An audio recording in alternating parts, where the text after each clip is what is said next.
প্রভাতকাল কোনটা? মানুষের প্রভাতকাল কোনটা? বাল্য বয়স, মধ্যাহ্নকাল যৌবনকাল, আর বৃদ্ধ বয়স সন্ধ্যা সবাই। তাহলে ফুলটা যেমন তাজা থাকে সকালবেলা থেকে মধ্যাহ্নকাল পর্যন্ত, তাহলে মানুষ তাজা কতক্ষণ থাকবে? শৈশব কাল থেকে, বাল্যকাল থেকে যৌবনকালের মধ্যবর্তী সময়। তাহলে কৃষ্ণচরণে আসার প্রধান সময় কোনটা? বাল্য বয়স। বাল্য বয়সে কৃষ্ণচরণে আসতে হবে, কারণ মায়া যদি একবার তোমাকে গ্রাস করে নেয় আর কৃষ্ণচরণে মন লাগবে না। তারপরে নিরস হতে শুরু করলো, মধ্যাহ্নকাল যেই না কেটে গেল, আমাদের যৌবনকালটা যেই না কেটে গেল, আস্তে আস্তে নিরস হতে শুরু করে। কি না, দেখবেন সংসারের কাজ করে করে করে করে একটু বয়স হয়ে গেল, এইবার বাবু বসতে পারি না, বসলে উঠতে পারি না, কীর্তন শুনতে যাব, হায় 3 ঘন্টা পা মুড়ে বসতে পারবো না। আরে দূরে বসেছি, যা চশমাটা আনা হলো না, কীর্তনী আর মুখটাই দেখতে পাচ্ছি না। ও তীর্থে ভ্রমণ করতে যাব, না না বাবু আমার হবে না, আমি বাবু হাঁটতে পারি। হ্যাঁ কি বলছো? হরি বললে করি শুনি। কানের সমস্যা, চোখের সমস্যা, মাথার সমস্যা, হাঁটুর সমস্যা, কত সমস্যা আসে। কি গো বাবা, আসে তো? তাহলে নিরস হয়ে যাচ্ছে, তো সব অকেজো হয়ে যাচ্ছে। তাহলে বাসি ফুল যেমন গোবিন্দ সেবায় লাগে না, বৃদ্ধ বয়সে সেও গোবিন্দ সেবার হয় না। হরি বল, হরি বল। তখন বুড়ি, হ্যাঁ বয়স হয়েছে, তখন খেয়েছিলাম, না না এখন হচ্ছে ওই যেতে হবে না, হরিবাসনে গেলে হবে না। কেন না, কাল সকালবেলায় ছেলে টিউশন যাবি, তাড়াতাড়ি যদি ছেলেকে না মেরে ধরে ঘুমিয়ে নিতে পারি, সকালবেলা ছেলে আর উঠতে পারবে না। তখন এই চিন্তা করেছিলাম। এখনো বুড়ো বয়সে অসুস্থ হয়ে পড়ে আছি, ছেলে এসে দেখছেও না মা কেমন আছো, তখন বলছি হরি এবার একটু কৃপা করো। যখন তোমার সময় ছিল তখন আমাকে ডাকলে না, এখন অসময়, কেউ তোমাকে দেখছে না, তখন আমি সম্ভব। হরি বল, হরি বল। কি গো মা, এটাই হচ্ছে তো। এখন যেসব মায়েরা এখন মা আছে, মানে ইয়ং আছে, ছেলে ছোট, সেসব মায়েরা চিন্তা করছে আমার ছেলেকে ভালো করে পড়াশোনা করিয়ে একটা ভালো চাকরি করিয়ে দিতেই হবে, যা কীর্তন শোনা বুড়া হলেও হবে। এখন ছেলেকে মেরে ধরে পড়তে টড়তে বসাতে হবে, ছেলেকে ভালো মন্দ করে খাওয়াতে হবে। যে ছেলের জন্য তুমি গোবিন্দকে পরিত্যাগ করলে, যে সংসারের চিন্তা করে তুমি সংসারের সেবা করলে, গোবিন্দ সেবা পরিত্যাগ করলে, ভেবে দেখবে যেদিন বয়স হবে, চিন্তা করে দেখবে যেদিন বয়স হবে, জিজ্ঞেস করে দেখবে যারা এখন বৃদ্ধ, তারা বলবে ওরে মা আমি ভুল করেছি, তোরা ভুল করিস নে, এখন থেকে কৃষ্ণ চরণে আয়। কারণ যে সংসারের জন্য তুই সব ত্যাগ করছিস, যে সংসারের জন্য তুই গোবিন্দকে ত্যাগ করছিস, একদিন ওই সংসারই তোকে ত্যাগ করে দিয়ে বলবে বুড়ো এবার মরলে বাঁচি। তাই গৌর হরি বল, হরি বল, হরি বল। তুমি যখন জন্মেছিলে, আমরা 10 মাস 10 দিন মাতৃগর্ভে থাকি, ঠিক তো? তুমি যার গর্ভে ছিলে তাকে তুমি চিনেছিলে? দয়াময় যার কাছে তোমাকে পাঠিয়েছিল, চোখ বন্ধ করে তার প্রতি বিশ্বাস করে তুমি তার কাছেই এসেছো, একবারও প্রতিবাদ করনি, করেছিলে? যে এই নারীর কাছে আমি যাব না, এই মায়ের গর্ভে আমি বড় হব না, এই মায়ের কাছে প্রতিপালন হব না, এই ঘরে আমি জন্ম নেব না। তাহলে যদি আমরা প্রতিবাদ করতে পারতাম, আমাদের সবার জন্ম কিন্তু বড় লোকের বাড়িতে হতো, দরিদ্রের সংসারে কারো হতো। কেউ চাইবে আমি দরিদ্র থাকি, তোমার ঘর ভাঙাও? যদি আমরা প্রতিবাদ করার আমাদের ক্ষমতা থাকতো, তাহলে সবাই তো বলতে পারতাম এই বাড়িতে আমি যাবো না, এদের ঘরে ভালো না, বড় ঘরে যাবো, বড় ঘরে বাড়িতে জন্ম হবে, আমার ছেলে, আমার বাবা বিদেশে চাকরি করবে, আমি বিদেশে থাকবো।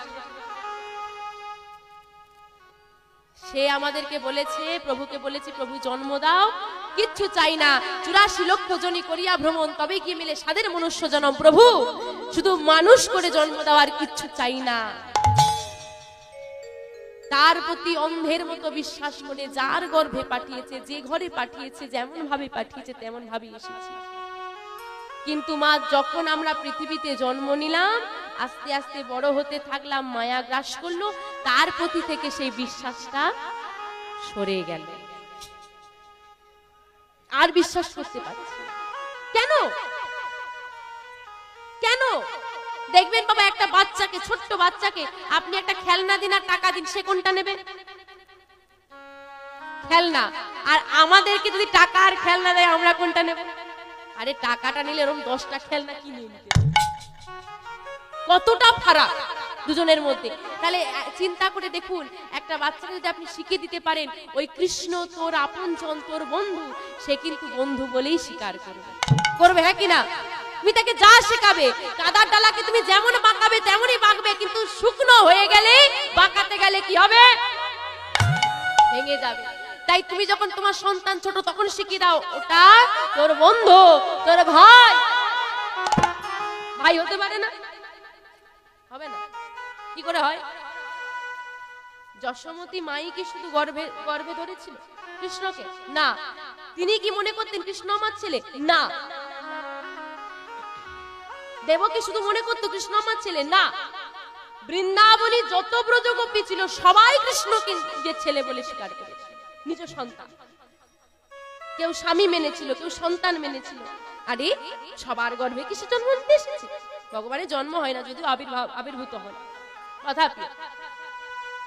কিন্তু কেন না, সম্পর্ক করা লাগবে। আপনি চিন্তা করে দেখুন তো, স্বামী স্ত্রীর মধ্যে ভালোবাসা তো আছে। আপনার বিবাহের আগে আপনার স্বামীকে আপনি চিনতেন? সম্পর্ক ছিল? এখন নয়, আগেকার কথা বলছি। এখন অনেক কিছু, এখন ফোন এসে গিয়ে সম্পর্ক আছে। কিন্তু মা দেখবেন বিবাহের পর কিন্তু দুজনের মধ্যে সম্পর্ক হয়েছে, ভালোবাসা আছে, কিন্তু চিনি না কেউ কাউকে। তদ্রূপ গোবিন্দকে কেউ নিজের হয় না গো, নিজের করে নিতে হয়। তুমি যদি আজকে মনে করতে পারো, আজই হরিবাসরে বসে মনে করো, আমরা প্রতিদিন গোবিন্দকে সেবা দিই 4টে নকুন্দানা, একটা বাতাসা, ঠিক? ছোট্ট একটা গ্লাসে জল, তাকে 4টে নকুন্দানা দিয়ে, 4টে ব্যঞ্জন দিয়ে আমি পেট পুরে সেবা করি। যদি তুমি একদিন, বেশি দিন নয়, কদিন, একটা দিন মনে করবে আমার ঘরে যেমন ছোট ছেলে আছে, গোপালও আমার নিজের সন্তান, কথা দিচ্ছি মা, যদি কেউ নিজে এক মনে মনে করতে পারে যে কৃষ্ণ অন্য কেউ নয়, আমার ছেলে, আমার নিজের সন্তান, সে কৃষ্ণকে সেবা না দিয়ে জল পর্যন্ত তার গলায় যাবে না। কিন্তু আমরা তো মনেই করি না, আমরা তো বলি আরে গোপাল মানে তো একটা ছোট্ট মূর্তি, সে কি আবার খায়? আগে সম্পর্ক করা লাগবে। হরিবাসরে বসে তুমি চিন্তা করে নাও, আজ থেকে পরিবারে আমরা 3 জন নয়, আমরা 4 জন। দেখবে মা, কাল থেকে তোমাকে ভালোবাসা আনতে হবে না, আস্তে আস্তে ভালোবাসা নিজেই চলে আসবে।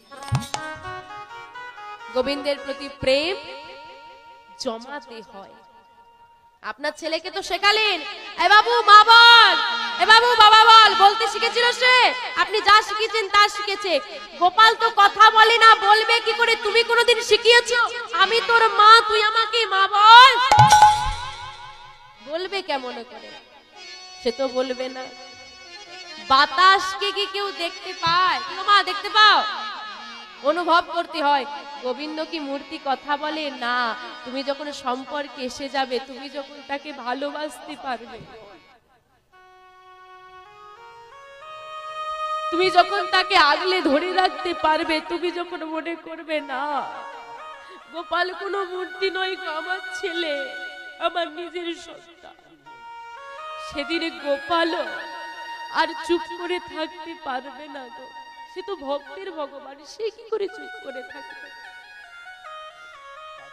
তোমার বাড়িতে আমি অতিথি এসেছি, তুমি কাজ করেই চলেছো, করেই চলেছো, করেই চলেছো, আমার সঙ্গে একটু কথা বললে না, আমার খারাপ লাগবে না? ঠাকুর ঘরে দয়াময় একা একা বসে থাকে, সারাদিন ভাবে আমি একাই বসে আছি, আমার সঙ্গে একটু কেউ কথা বলার না। আহা, এই ঘরে কতগুলো মানুষ আছে, কেউ 5 মিনিট আমার সামনে বসে আমার সঙ্গে কথা বলবে এমন সময় কার? আমাদের ফোন দেখার সময় হয়, টিভি দেখার সময় হয়, কিন্তু গোবিন্দের সাথে নিরজনে বসে তার মনের কষ্টগুলো, তার কথাগুলো শোনার মতো আমরা কেউ নই।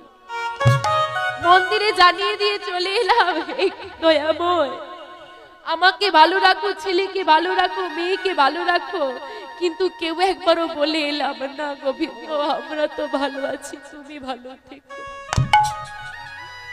আমরা এমন স্বার্থপর হয়ে গেছি মা, শুধু নিজে ভালো থাকলেই যেন আমরা ভালো। যে আমাদেরকে ভালো রাখার দায়িত্বটা নিয়ে বসে আছে সে ভালো আছে কিনা খোঁজ নিয়ে দেখলাম না। আমরা এমন ভক্ত হয়েছি। ও হরি,